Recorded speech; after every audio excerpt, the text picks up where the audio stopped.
Министр земельных отношений Аян Дупуйол и председатель администрации Кызыльского района Белек Уйнукай лично вручили уведомление о сносе семьи военнослужащих. Пока глава молодой семьи отдает долг отечеству, строительством заправляет сестра Байса. Девушка выслушивала претензии чиновников, якобы строят дом незаконно, землей не владеют и сами во всем виноваты.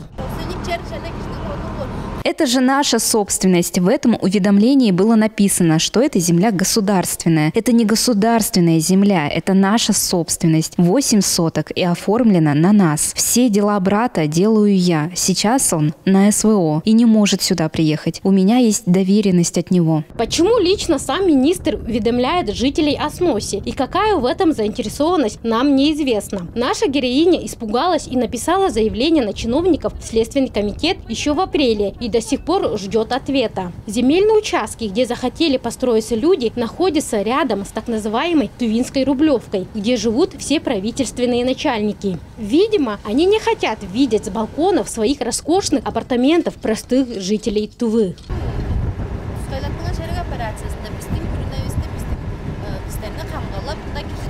Мой брат находится на специальной военной операции. Он защищает интересы государства. Почему чиновники мешают ему построить свой дом? Если они так будут мешать, как мы будем сейчас строиться? Мой брат защищает интересы государства на СВО, а чиновники, наоборот, должны защищать их интересы. Пока брат Людмилы защищает интересы государства ценой своей жизни, слуги государства, наоборот, вставляют палки в колеса своим же избирателям. Когда люди покупали участки по строительной ипотеке, категория земель была одна – земли населенных пунктов. Как оказалось впоследствии, представители ПГТК «Хем» и администрация Кызыльского Кожуна незаконно изменили категории данных участков на земли сельхозназначения. То есть люди там сейчас не могут построить свои дома.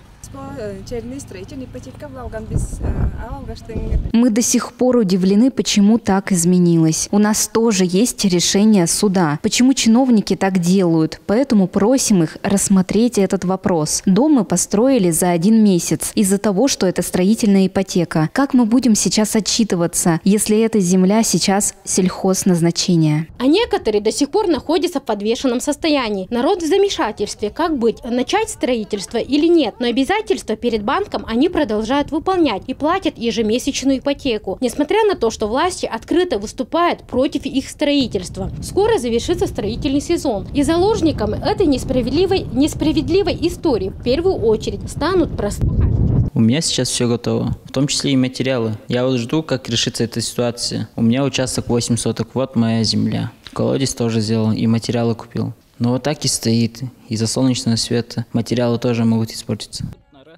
Все 62 жителя купили участки по строительной ипотеке. Построились они законно. На момент приобретения участки находились в границах населенного пункта. Но за махинацией властей участки были исключены из границ поселка Кахем. Теперь же люди не могут отчитаться банку, ведь срываются все сроки строительства. Что мы собственники. То есть, если бы были какие-то ограничения, то регистраторы бы не зарегистрировали бы ЗАО «Азимут».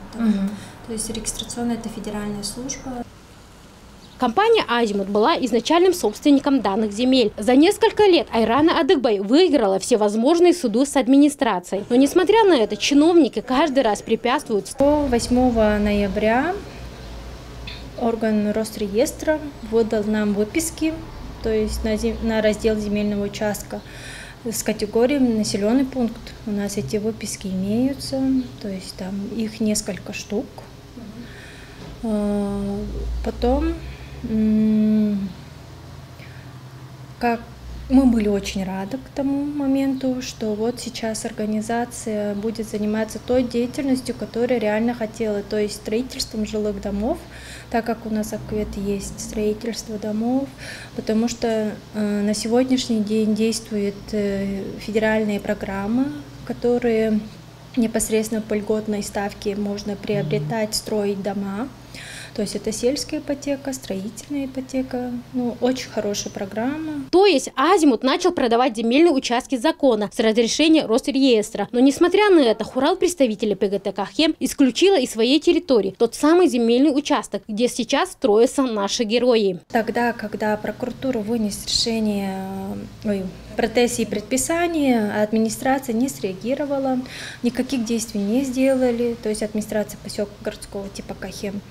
не среагировали, и, соответственно, мы ждали, когда они среагируют, когда нас обратно переведут в населенный пункт, так как мы вошли на основании генерального плана. То есть с нашей стороны процедура градостроительного кодекса соблюдена в полном объеме.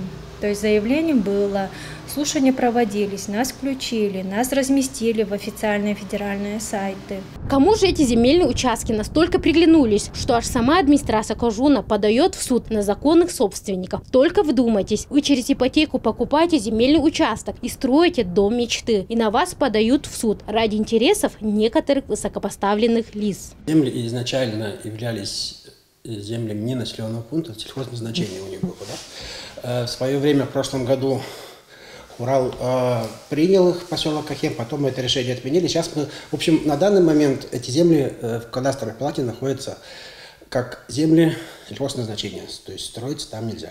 И по публичной кадастровой карте данные земли принадлежат Козыльскому Кожуну на данный момент. Поэтому разрешение на строительство выдает на данный момент Кожун. Строиться там нельзя. Таково мнение народного избранника. Чиновникам никогда не стоит забывать, что они в первую очередь должны работать во благо своего народа. Администрация Козыльского Кожуна в лице Белека Уйнукая отказалась от комментариев. По телефону только пояснили, что будут ждать решения суда. По данным, которые собрала редакция 108 канала, в этой истории замешаны слишком высокопоставленные лица, которые просто-напросто не хотят, чтобы мы, простые люди, строили там свои дома. У этой несправедливой истории будет продолжение. Прозвучат громкие имена и спадут маски у многих народных героев. Дулана Тумат, Денис Мангуш, 108 канал.